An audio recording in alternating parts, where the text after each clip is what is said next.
Os capítulos 25 a 40 do mangá compõem o Death T, ou Morte T, o arco favorito do Kazuki Takahashi de acordo com uma entrevista recente.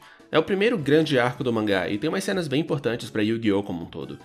A adaptação da Toei deixa bastante coisa de fora, como veremos. Se preparem, porque isso vai ser demorado. Seto Kaiba ainda tem pesadelos diários por conta de seu jogo das trevas contra Yugi, e ele acredita que o melhor remédio para isso seja um concentrado de 50 ml de vingança. Essa cena dele acordando e tendo pesadelos fica de fora da adaptação, porque nela o Kaiba não perdeu o jogo, lembram? Nela isso é só uma extensão da vilania normal dele de sempre. É aqui no mangá também que conhecemos o mordomo da família Kaiba, que é importante bastante para ter uma versão egípcia antiga. Lembram dela? Ele não tá no anime. Enfim, tecnicamente a história começa com Yugi e Joey indo pra um fliperama, onde são lembrados da existência de Kaiba por estes figurantes. Com isso plantado, Yugi começa a humilhar esse cosplayer e grande fanboy do Bruce Lee em um jogo de luta chamado Virtual Versus, e ele não fica muito feliz com isso. Após várias derrotas, ele se levanta e rouba o Enigma do Milênio, após espancar bastante o Yugi, é claro. Joey não fica feliz com isso e desafia o cara pra uma briga com facas na boca, que ele vence graças a uma lata de refrigerante que ele guardava no bolso, a pedido do Yugi. Com isso fora do caminho, Kaiba manda um motorista buscar o Yugi, e no carro eles são cumprimentados pelo irmão mais novo de Seto, Mokuba Kaiba. Mokuba leva os dois pra mansão Kaiba e os desafia pra um jogo de roleta de comida em que algumas comidas estão envenenadas. Sim, esse mangá é bem estranho, obrigado por perceber. Ele tenta trapacear, mas Yugi dá seu jeitinho de driblar isso e envenena o menino pra deixar de ser besta. Seto então aparece, ostenta sua riqueza pros protagonistas e por fim os leva pro seu parque temático, a Kaibalândia, onde eles encontram o avô do Yugi, que se prepara pra um duelo contra o riquinho psicopata. O duelo acontece dentro dessa caixa holográfica, Kaiba mostra seus dragões brancos de olhos azuis, o avô do Yugi é torturado com hologramas e tem seu dragão rasgado, dá o baralho pro Yugi antes de desmaiar, essa história é conhecida de vocês. Pra vingar o avô, Yugi concorda em participar de uma série de desafios mortais do Kaiba, o Death T, acompanhado inicialmente por Joey, Tristan e o sobrinho do Tristan, um bebê falante chamado Joji, também conhecido como Jorge na tradução da JPC. Também conhecido como o pior personagem de toda a franquia Yu-Gi-Oh! Enfim, vamos pausar aqui e ver como o anime cobriu esses eventos. De início, a ida pro fliperama é a mesma, fora a adição de Teia, Tristan e Miho pro passeio, porque o anime sempre se recusa a separar a Turma da Amizade 98, mas muda quando Kaiba e Mokuba transmitem o anúncio do sequestro do avô do Yugi através das telas do fliperama.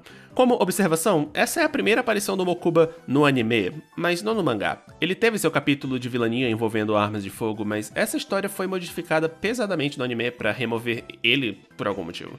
Enfim, isso deixa o Yugi na bad, mas não tão na bad que ele não possa humilhar o fanboy do Bruce Lee no fliperama e apanhar bastante, como no mangá. Pequena observação aqui, no mangá esse cara realmente é fanboy do Bruce Lee, fala bastante sobre ele, mas o anime não incluiu isso. Já a batalha entre ele e Joey é bem amenizada. Não há facas envolvidas nessa versão e ela acontece em cima dessa tubulação, mas o lance do refrigerante no bolso foi mantido. Um dia se passa e a Turma da Amizade 98 se prepara para encarar o desafio dos Kaibas, seguidos por Bakura, que é introduzido aqui, mais cedo do que no mangá. A gente fala mais disso no próximo vídeo.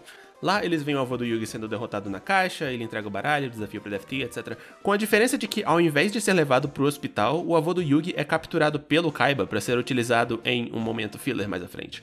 O importante é que não há roleta de comida no anime, e não há Joji também, graças a Deus. Continuando com o mangá, a turma segue pro primeiro desafio do Death T, onde se deparam com a Teia, que coincidentemente tinha sido contratada como funcionária da coisa.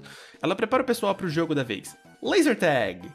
Com assassinos profissionais armados com lasers de verdade, porque Seto Kaiba não conhece a palavra limites.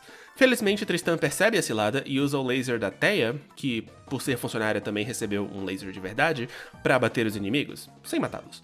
O anime adapta bem pouco disso. A partida de laser tag ainda acontece e ainda envolve profissionais como inimigos, mas com várias diferenças. Nele, aparentemente todas as armas são lasers de verdade, e não fica super claro o quão perigoso esses três são. E um deles vira mulher na adaptação. Ao invés do Tristan, é a Miho que abate eles, após entrar em pânico e sair atirando pra todo lado feito uma louca. A única parte do mangá realmente adaptada é este momento aqui, em que o Joey sai sozinho, feito um idiota pra enfrentar o trio de assassinos sozinho, e mesmo ela é bem diferente também. Nela, no anime, o Joey é atingido, e assim aprendemos que as armas são de verdade, enquanto que no mangá ele evita os tiros e a turma só percebe o lance das armas quando o Tristan é atingido no ombro. A caminho do segundo desafio, há um desafio 1.5. A turma embarca no passeio da mansão assombrada do Magic Kingdom, com o mordomo do Kaiba, com a regra sendo que o primeiro que gritar, perde. Nossos heróis vencem, porque o Joji, pra impressionar a Teia, porque ele é um bebê tarado, sim, bebê tarado, o Kazuki Takahashi, porque faz cocô no colo do mordomo. Sim, isso realmente acontece! Mas não no anime, porque esse capítulo ficou de fora. Pro desafio 2, a turma entra em uma casa assombrada e lá encontra a palavra Blood escrita em um papel. Eles então enfiam as mãos em buracos numerados e, ops, surpresa, uma guilhotina. Atrás de cada buraco há um botão, mas eles precisam decifrar o Blood para descobrir quais são os botões certos para apertar, ou a lâmina desce. O anime reimaginou tudo isso. Ao invés de uma casa mal assombrada, é só um corredor mecânico. Ao invés de botões, são alavancas. E ao invés de uma guilhotina, a ameaça é esse trator, sei lá. E o Yugi fica de fora da armadilha, porque o anime tem 5 pessoas ao invés de 4 no mangá, então alguém tinha que ficar de fora. Dito isso, a solução do problema é a mesma. E o Death Tick 2 ainda não acabou! Após isso, no mangá, Kaiba convence o Joji, traíra cretino que é, a atrair a turma para uma armadilha, onde Joey é algemado ao Chopper Man, um assassino em série famoso por crimes hediondos envolvendo o mutilamento de crianças.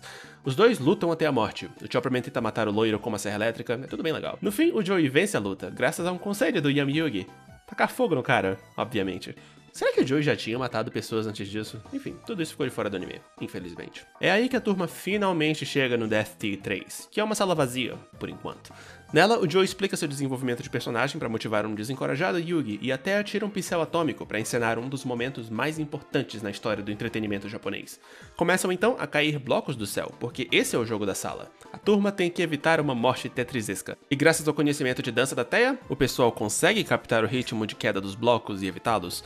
Menos o Tristan, que fica preso e aparentemente morre. No estresse do momento, Yugi enfim conta pros amigos sobre a existência do outro Yugi. E como resposta, eles dizem que tá tudo bem, a sua esquizofrenia não afeta a nossa amizade. Motivado, Yugi segue pro Death Tick 4. Dessas coisas, a única que realmente ficou de fora do anime foi o lance do Joey explicando seu desenvolvimento de personagem. Em termos de outras mudanças, o lance de todo mundo juntar as mãos foi jogado pra depois do Tristan pseudo morrer. E, blasfemicamente, no anime eles não desenham a carinha feliz. Sério, Toei, pra que ter anime então? No Death Tick 4, Yugi enfrenta Mokuba no xadrez dos monstros de cápsula. A partida em si ficou bem fiel, aleluia.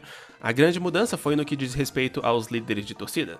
No mangá, os seguranças dos Kaibas apontam armas pra eles porque eles são os Kaibas, enquanto que no anime a Teia fica assistindo, sem ameaça direta à sua vida, enquanto Joey e Miho saem à procura do avô do Yugi e se metem numa tediosa luta filler contra uns vilões filler dos episódios passados. Sim, a Toei cortou a luta legal contra o assassino da Serra Elétrica, mas achou tempo pra inserir isso na história. E as pessoas ainda dizem que esse anime é melhor do que o da Gallop. Yugi então segue pro Death Tick 5, onde ele tem seu duelo climático contra Seto Kaiba. Ele foi bem adaptado no geral, só com uma diferença bem marcada. Cortaram um turno em que Yugi usa o Mago Negro pela primeira vez. Sério, como foi que a Konami deixou isso acontecer? Fora isso, a cena de invocação do Exódia foi mudada pra incluir a Miho e pra não incluir o círculo de amizade, deixando ela, assim, 2 vezes mais besta. Yugi vence Kaiba e causa-lhe um derrame, e Tristan reaparece e salva Joey e Teia com a inesperada ajuda de Mokuba. E pra concluir, o anime tirou boa parte do desfecho da coisa toda, cortando todo esse trecho em que o Mokuba começa a se redimir como personagem e explica a backstory da família Kaiba. Bom, pelo menos deu material pro anime de 2000 enfiar nos seus fillers. E assim termina o Death Tick. Eu resumi bastante coisa, porque são 15 capítulos inteiros, e teve pequenas mudanças que eu deixei de citar, mas... esse foi o arco. Tão longo, tão mortal. Enfim, fiquem ligados pra amanhã, quando terminaremos essa minissérie falando do arco introdutório do nosso ignorado favorito.